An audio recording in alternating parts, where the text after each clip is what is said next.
It's about your health, your charity, your wellness. It's a beautiful life. It's a beautiful life. It's about your business, your journey, your beauty, your body. It's a beautiful life. It's a beautiful life. In the hustle and bustle of digital age, let's sit back and talk about our beautiful life, our journeys, our challenges, and above all, our health and beauty. It's a beautiful life. It's a beautiful life. It's a beautiful life. Every Saturday, 2 p.m. to 3:30 p.m. Sa programang ito, life is always beautiful.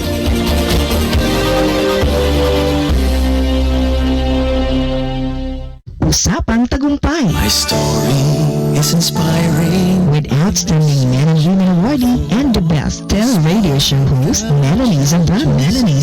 Kasama ang celebrity doctor to the stars, Doc Nina Rodillo.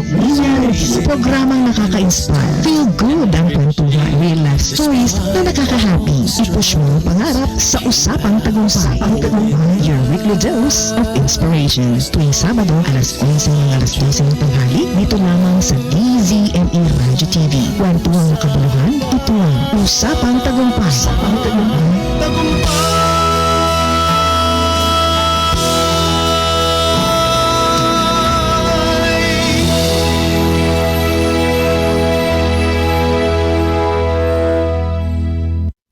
Panahon na para sa isang oras ng kaalaman, inspirasyon at tagumpay. Dito sa DZME Radio TV, sama-sama tayong mag-VIBE. Sama-sama tayong mag-vibe. Victory and blessings every day. From Monday to Friday, 2 to 3 p.m. Hatid namin ang smart learning, family wisdom, school empowerment, wellness vibes, at counseling for life. Live on DZME 1530 Radio TV, Facebook, YouTube. Kaya't saan ka man, siguradong abot ang good news at good vibes. VIBE, victory and blessings every day. Your daily dose of hope and inspiration.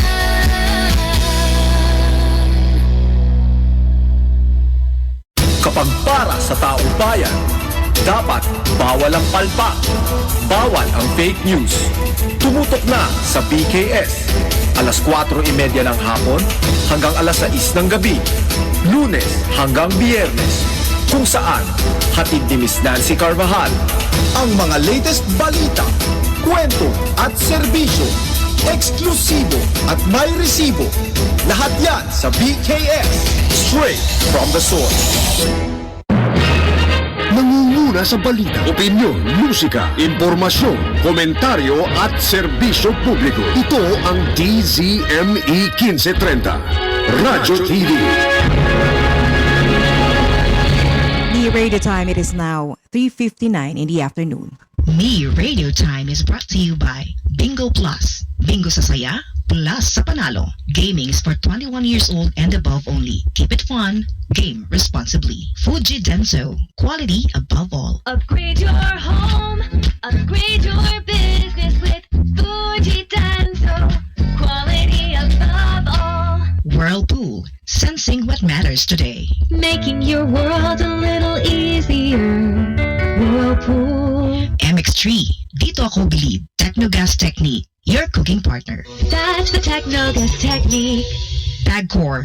Play confidently. Log on to www.pagcorguarantee.ph. Exciting na bagong saya ang hatid ng Bingo Plus Mystery Box Go! Araw-araw kumpletuhin lang ang daily tasks sa Bingo Plus app para makakuha ng mystery boxes. Buksan ang bawat mystery box at tumanggap ng isang collectible Bing Bing logo. May 9 na iba't ibang Bing Bing logos na pwedeng kolektahin. Kapag nakumpleto mo ang lahat, may extra grand prize na naghihintay sa'yo. Mas maraming tasks na matatapos, mas maraming mystery boxes ang mabubuksan. At mas maraming ring rewards ang pwedeng mapanalunan. Kaya ano pang hinihintay mo? Kumpletuhin ang daily tasks at simulan na ang iyong Bingo Plus Mystery Box Go Adventure. Tandaan, maglaro ng responsable. Ang paglalaro ay para sa kasiyahan lamang. Bingo Plus Mystery Box Go. Mas maraming tasks, mas maraming boxes, mas maraming rewards. Gaming can be addictive. Know when to stop.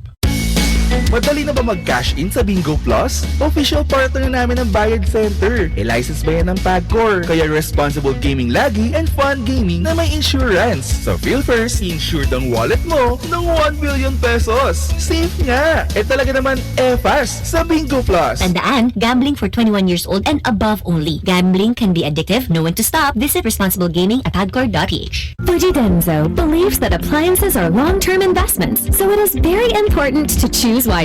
And what could be a wiser choice than using reliable, durable, and energy-saving appliances from Fujidenzo? Just like families and companies trusting Fujidenzo, you will see the difference when you upgrade your usual appliances to Fujidenzo HD inverter appliances. Fujidenzo, quality above all. Upgrade your home, upgrade your business with Fujidenzo, quality above all.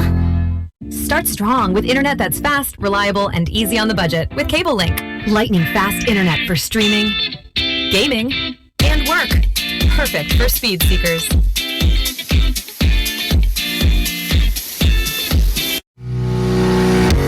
Whirlpool simplifies daily life with innovative appliances for laundry, cooking, and cooling. And at the heart of it all is the Whirlpool refrigerator, helping to keep your food fresh and your kitchen running smoothly day and night. With Whirlpool Sun Inverter technology, it cools efficiently and saves energy. Whirlpool, American innovation that works for your lifestyle. Making your world a little easier. Whirlpool. Panatilihing masaya ang paglilibang. Magtakda ng oras at limitahan ang gastos sa paglalaro. Huwag magsugal kung nalulungkot. Huwag hayaang makasira ng buhay at pamilya. Para sa impormasyon ukol sa responsible gaming, bisitahin ang www.pagcor.ph. Isang mensahe mula sa PAGCOR. Gambling is for 21 years old and above only. Gambling can be addictive. Know when to stop. Prepare delightful dishes every time with Technogas Technique appliances. Experience excellent cooking results with Technogas Technique's premium selection of cooking ranges, range hoods, built-in hobs, ovens, and kitchen appliances.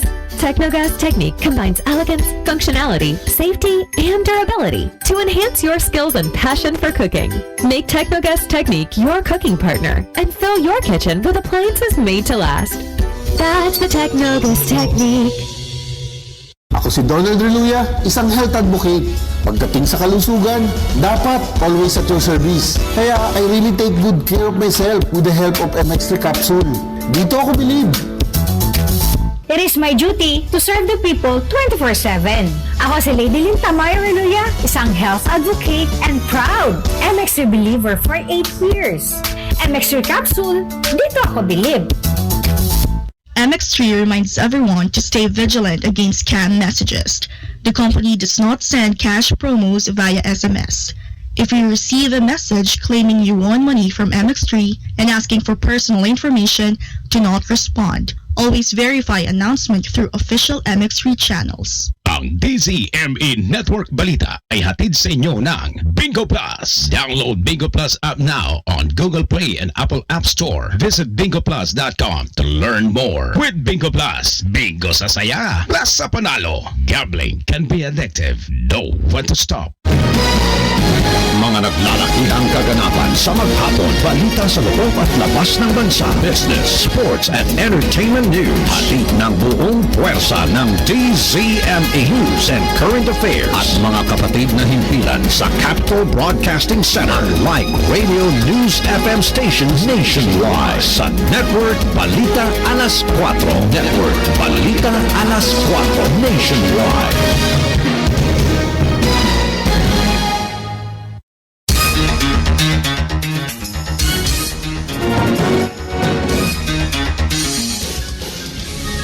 Sa ating headlines, ASEAN Summit sa Mayo, tuloy ayon kay Pangulong Marcos. Supply ng lingis, pagkain at migrant workers tututukan. Karagdagang deliveries ng krudo asahang darating sa mga susunod na araw. Inconsistency sa posisyon ng company VP Sara sa impeachment proceedings, pinuna. Visiting Forces Agreement, pinirmahan na ng Pilipinas at France sa Paris. Sa balitang ibaing dagat, US, hindi muna atakihin ang energy sites ng Iran sa loob ng 10 araw. Sa kalakalan, total external trade in goods ng Pilipinas tumaas na mahigit 4 o 10%. Sa palakasan, Junmar Fajardo handa na para kay ball ng TNT sa nagpapatuloy na PBA Commissioner's Cup. Sa kalusugan, alamin ang mga gulay na nagpapabagal sa pag-absorb ng sugar ng katawan. At sa balitang showbiz, Oscars, lilisanin na ang Hollywood sa 2029 ayon sa Academy. At ngayon, ang inyong tagapagbalita. Magandang araw Pilipinas, narito ang DZMN Network Balita alas 4, araw ngayon ng Biyernes, March 27, 2026. Mula sa Me Radio News Hub, ako po si DJ Josa, ang inyong magiging tagapagbalita. Sa detalye ng ating mga naglalakihang balita, inanunsyo ni Pangulong Ferdinand Marcos Jr. na tuloy alinsunod ang schedule ng ASEAN Leaders Summit sa Mayo sa kabila ng krisis na dulot ng kaguluhan sa Middle East.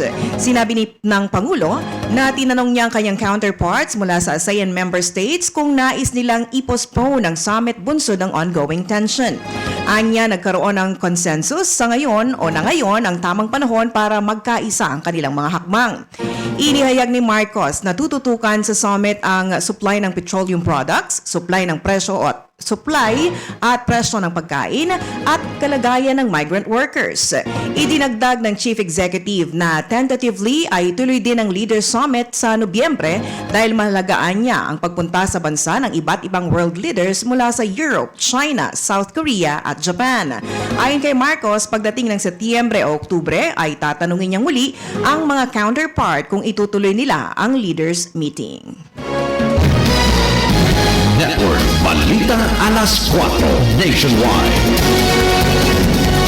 Samantala, tiniyak ng business tycoon na si Ramon Ang na makikipagtulungan sa gobyerno ang kanyang kumpanya ng Petron Corporation upang maibsan ang pasanin ng publiko dulot ng global oil price shock. Sinabi ni Ang na handa rin siyang ibenta sa pamahalaan ng Petron na pinakamalaking oil refiner at retailer sa bansa. Nangako ang chairman, president at CEO ng oil company na hindi nila sasamantali ng fuel crisis na hindi sila kikita ng maigit pa sa normal. Anya, kung gusto ng gobyerno ay pwedeng bilhin sa kanya ang Petron at ibibigay niya ang kanyang 100% cooperation para tulungan ang mga Pilipino. Una nang inihayag ni Energy Secretary Sharon Garin na hindi magandang ideya para sa pamahalaan na pansamantalang i-take over ang operasyon ng oil companies dahil sa kakulangan ng kapasidad na magpatakbo ng nasa 14,000 fuel stations sa buong bansa. Network Balita Alas 4 Nationwide.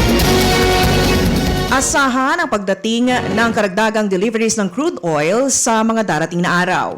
Ito ayon kay Energy Secretary Sharon Garin kasunod ng pagdating ng bagong supplies kamakailan bilang bahagi ng hakbang ng pamahalaan na mas stabilize ang fuel inventory sa bansa. Sinabi ni Garin na ang latest shipment mula sa Japan ay nasa 144,000 barrels habang ang additional na 850,000 ay nakatakdang i-deliver mula sa iba't ibang mga bansa sa mga darating na linggo. Inihayag ng kalihim na nasecure nila ang mga orders matapos makipag-usap ang pamahalaan sa oil-producing nations kabilang ang Malaysia at Indonesia noon pang unang linggo ng Marso. Idinagdag ni Garin na nakikipag-usap din sila sa India, Argentina, Colombia at Canada kasabay ng pagbibigay diin na kailangang palawakin ang supply sources upang matiyak ang stable ang domestic fuel availability. Network Balita Alas 4 Nationwide. Samantala, binigyan din ni Energy Secretary Sharon Garin ang kahalagahan ng pagkakadiskubre ng natural gas sa Camago 3 well sa Palawan na bahagi ng Service Contract No. 38 na secure ng Prime Energy. Sinabi ni Garin na ang additional output mula sa Camago 3 ay inaasahang magpapatatag sa energy supply ng bansa sa mas mababang halaga kumpara sa imported fuel. Anya, nangangahulugan ito na tatagal ang supply ng natural gas sa bansa at nakatutulong ito sa pagbaba ng presyo ng kuryente. Inihayag ng Prime Energy na on track ang delivery nila para sa unang gas output mula sa Malampaya Phase 4 project sa huling quarter ng taon. Sa iba nating balita, pinunan ni Batangas Representative Jervil Luistro, chairperson ng House Committee on Justice, ang inconsistency sa posisyon ng kampo ni VP Sara Duterte sa impeachment proceedings sa Kamara. Kaugnay ito ng isinampang petition for certiorari ng mga abogado ni Duterte sa Korte Suprema na nakatuon sa due process. Ayon kay Luistro, sa 2025 impeachment case nito, nagpasaklolo din ito sa Supreme Court at humingi ng due process na kinatigan ng Korte dahilan para maglatag ng mga panuntunan na siyang gabay ngayon o pamantayan ng Committee on Justice. Subalit ngayon, kinwestiyon pa rin ito ng Vice Presidente. Paglilinaw ni Luistro, ang ongoing proceedings ay hindi trial kundi bahagi ng constitutional process para determinahin kung nag-i-exist o hindi ang probable cause sa mga inaakusa para umusad ang trial sa Senado. Sinabi pa ni Luistro, tanging ang Senado, sitting as an impeachment court, ang tanging may kapangyarihang magdesisyon kung siya ba ay guilty o inosente. Pero trabaho nito magtakda ng clarification hearings para silipin ang probable cause na siyang pagbabatayan para magkaroon ng trial sa Senado o ang impeachment court. Network Balita Alas 4 Nationwide. Sa kaugnay na balita, pinanindigan ni Manila Congressman Joel Chua ang pag-issue ng subpoena bilang bahagi ng impeachment proceedings.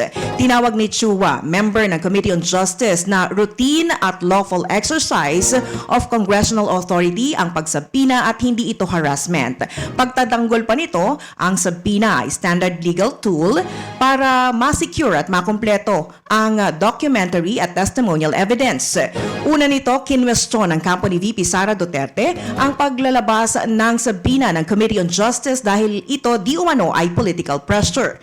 Nagpaalala rin si Chua na ang paggamit sa kapangyarihan ng komite para makaiwas na humarap ay hindi dapat ginagawa. Paalala pa nito, public office ay ang nagde-demand ng transparency at kahandaan na humarap sa anumang pagbusisi. Network Balita Alas 4 Nationwide. Sa iba nating balita, nilagdaan na ng Pilipinas ang France ang Visiting Forces Agreement sa bilateral meeting ni Defense Secretary Gilberto Chodoro Jr. at French Armed Forces Minister Catherine Vautrin sa Paris. Dahil dito, ang France ang kauna-unahang European country na nakapag-secure ng defense pact sa Pilipinas. Alinsunod sa kasunduan, magkakaroon ng framework para sa Filipino-French military personnel na magsasagawa ng joint activities at magkaroon ng mas magandang kooperasyon sa training, exercises at iba pang mga operasyon.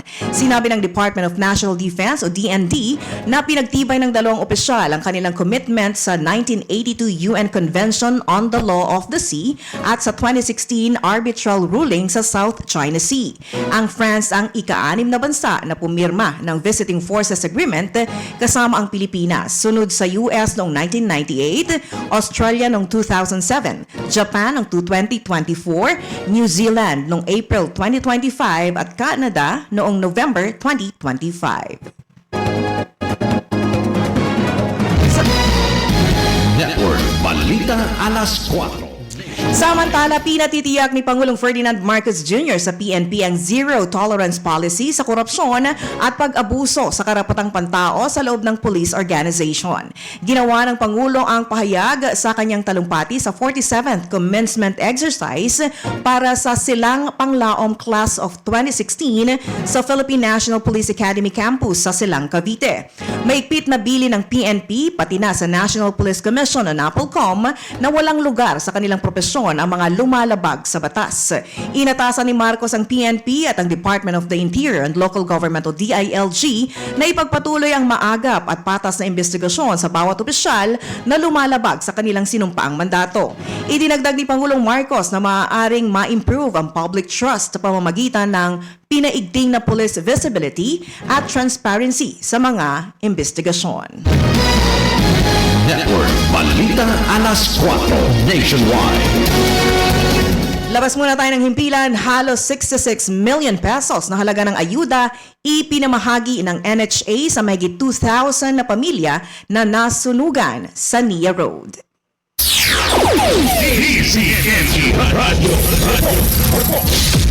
Detalye ng balita mula kay Neil Miranda. Umabot sa halos 66 million pesos o nasa 65,720,000 pesos na halaga ng tulong pinansyal ang ipinagkaloob ng National Housing Authority sa 2,331 na mga pamilya na nasurugan sa Nia Road, Barangay Piñan, Quezon City sa ilalim ng Emergency Housing Assistance Program o EHAP ng ahensya. Ang cash grant activity na isinagawa sa Risen Gardens sa Quezon City Hall ay pinangunahan ni na NSA General Manager Joventay at Quezon City Mayor Joy Belmonte.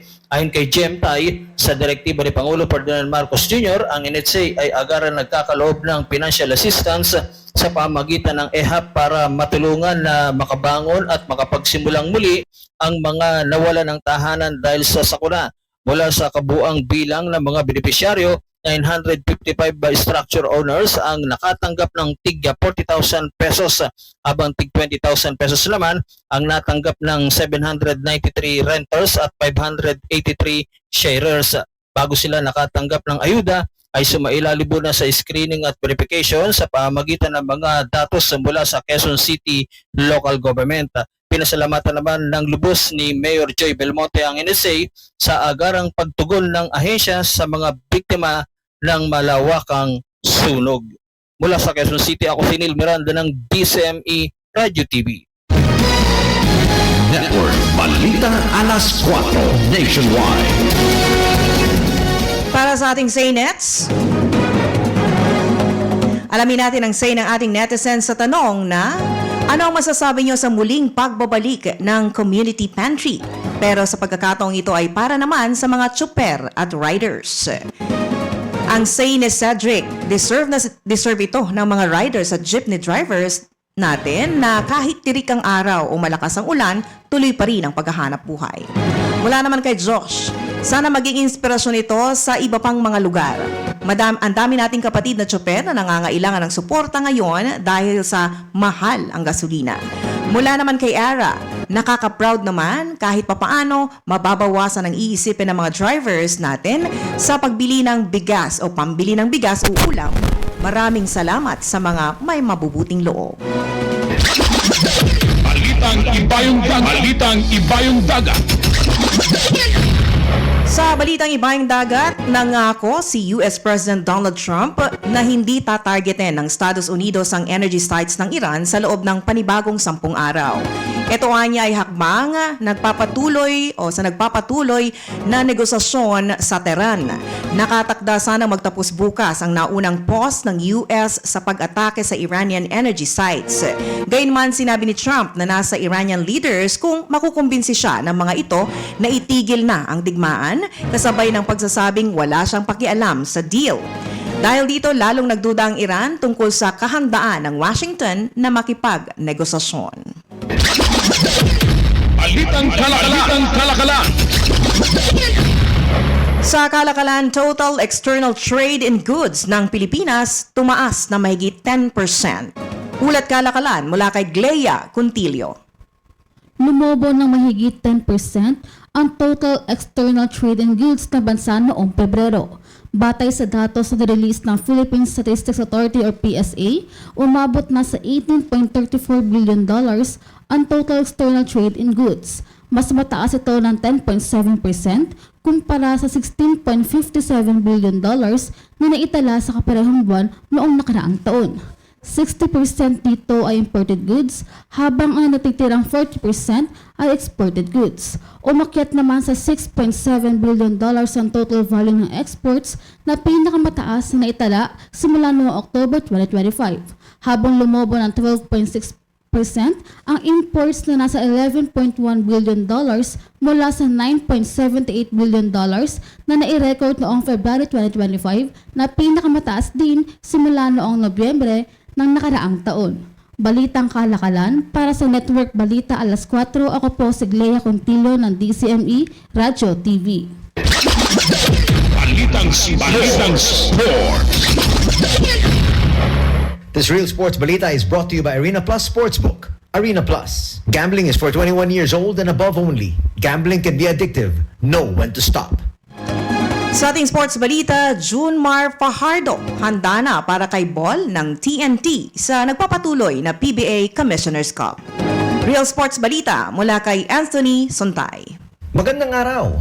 Handa na si Junmar Fajardo para sa kanyang paghaharap kay Bol Bol ng TNT sa ginaganap na PBA Season 50 Commissioner's Cup. Ang sabi ng 9-time MVP na lahat kailangan tumulong para mapigil ng San Miguel ang dating 7'3" NBA player sa shaded area. Maghaharap ang dalawa bukas sa Smart Araneta Coliseum. Ang sabi ni Fajardo, for sure, mahihirapan kami. Pero 5-on-5 naman ito. Hindi naman ito 1-on-1. Pero kung matapat sa akin si Bol, gagawin ko yung best ko na ma-stop siya. Hindi ko man siya ma-totally stop, at least malimit ko yung kanya mga numero. Ang mga numero ngayon ni Bol ay 39 points, 15.5 rebounds at 2 assists sa dalawang laro kung saan 1-1 ang defending champion tropang Giga. Maganda din ang mga numero ni Fajardo sa komperensya na may averages na 21 points at 17 rebounds sa dalawang laro. Para sa Real Sports Balita, ako si Anthony Suntay, nag-uulat sa DCME 1530, Radyo TV. This Real Sports Balita was brought to you by Arena Plus Sportsbook. Arena Plus. Gambling is for 21 years old and above only. Gambling can be addictive. Know when to stop. Sa Arena Plus, mapapanood mo na ang favorite sports mo anywhere, anytime. Maging updated sa bawat galaw ng laro. Suportahan ang iyong favorite team and go all in. Join the Philippines' best sportsbook at arenaplus.ph. Awarded by Sigma Awards 2025. For more information, visit www.pagcor.ph/regulatory or email keepitfun@pagcor.ph. Gaming for 21 years old and above only. Game responsibly. Keep it fun. Balitang kalusugan. Sa ating health news, ating alamin ang mga gulay na nagpapabagal sa pag-absorb ng sugar sa ating katawan. Ihahati dito ng ating kalusugan girl, Jo Mariano. Ipinaalala ng mga eksperto ang kahalagahan ng pagkain ng gulay upang mapabagal ang pag-absorb ng asukal sa katawan. Ito ay mahalaga lalo na sa mga may diabetes at sa mga nagnanais mapanatiling stable ang kanilang blood sugar. Ayon sa mga pag-aaral, ang mga gulay tulad ng malunggay, pechay at spinach ay mayaman sa fiber na tumutulong upang hindi agad tumaas ang blood sugar matapos kumain. Epektibo rin ang okra at talong dahil sa kanilang soluble fiber na nagpapabagal sa pagtunaw ng carbohydrates. Nakatuwang naman para maiwasan ang biglaang pagtaas ng asukal sa dugo. Samantala, ang broccoli at cauliflower na mababa sa carbohydrates at mayaman pa sa mahalagang nutrient na sumusuporta sa maayos na metabolism ng katawan. Dahil dito, mas mabagal ang pagtaas ng asukal sa dugo at mas napapanatili ang steady na energy sa buong araw. Tandaan na mas maraming gulay sa pagkain ay katumbas ng mas maayos na pangangalaga sa katawan at mas malusog na pamumuhay. This Health News is brought to you by MX3. Maging M-Extraordinary, dito ako believe. Balitang kalusugan para sa Network Balita alas 4. Ako po si Jo Mariano ng DZME Radyo TV. Balitang showbiz. Sa balitang showbiz, iiwan na ng Oscars ang Hollywood matapos ipagdiwang ang kanilang centenary ayon sa organizers kasabay ng pag-anunsyo sa long-term deal na gawin ng gala sa Central Los Angeles. Sinabi ng Academy of Motion Pictures Arts and Sciences ng seremonya na pinakamahalagang gabi ng taon para sa global film industry ay aalis na sa Dolby Theater sa Hollywood Walk of Fame pagkatapos ng 2028. Sa halip, ang 2029 edition ay gaganapin na sa The Peacock Theater na bahagi ng malawak na LA Live Complex katabi ng Crypto.com Arena na tahanan ng Los Angeles Lakers. Ayon kina Academy CEO Bill Kramer and President Lynette Howell Taylor, ang 10-year deal sa AEG ay kasunod ng pag-alis ng ceremony sa network television sa US na ibibroadcast worldwide sa pamamagitan ng YouTube. Network Balita alas 4 nationwide. Balikan natin ang headlines. Asayan Summit sa Mayo. Tuloy, ayon kay Pangulong Marcos, supply ng langis, pagkain at migrant workers tututukan. Karagdagang deliveries ng krudo asahang darating sa mga susunod na araw. Inconsistency sa posisyon ng kampo ni VP Sara sa impeachment proceedings, pinuna. Visiting Forces Agreement, pinirmahan na ng Pilipinas at France sa Paris. Sa balitang ibahin dagat, US hindi muna aatakihin ang energy sites ng Iran sa loob ng 10 araw. Sa kalakalan, total external trade in goods ng Pilipinas tumaas na mahigit 10%. Sa palakasan, Junmar Fajardo handa na para kay ball ng TNT sa nagpapatuloy na PBA Commissioner's Cup. Sa ating health news, ating nalaman ng mga gulay na nagpapabagal sa pag-absorb ng sugar ng ating katawan. At sa balitang showbiz, Oscars, lilisanin na ang Hollywood sa 2029 ayon sa Academy. At yan na po ang naging kalipunan ng mga balitang itinampok sa DZME Network Balita alas 4 ngayong Biyernes, March 27, 2026. Sa ngalan ng buong pwersa ng DZME Radio TV, ako po si DJ Josa, ang inyong naging tagapagbalita. Magandang hapon, Pilipinas.